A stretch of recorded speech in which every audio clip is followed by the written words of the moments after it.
हे शेतातील मस्त फ्रेश टोमॅटो पाहून मला ते फ्रीजमध्ये ठेवावेसे वाटलेच नाही.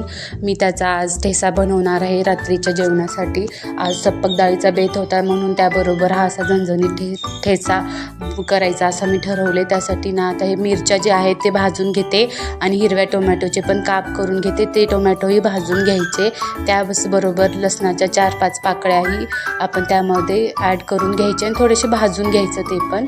आणि हा ठेचा मी आता उखळामध्ये वाटणार आहे. मिरच्या टाकून थोडंसं मीठ टाकायचं म्हणजे मिरच्या पटापट ठेचल्या जातात. आपल्या मिरच्या एकदम नरम होतात. आणि असं भाजून घ्यायचं, ठेचून घ्यायचं मिरच्या आणि ते साईडला ठेवून थोडंसं साईडला करते. आणि त्यामध्येच आता टोमॅटो पण ॲड करून टोमॅटो पण ठेचून घेते आणि त्याचमध्ये शेंगदाणे पण टाकायचं.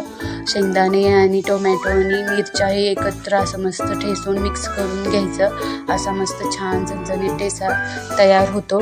हा ठेचा असा मोठा मोठाच ठेवायचा, जास्त त्याला बारीक वाटायचं नाही, तसंच टेस्टी लागतं.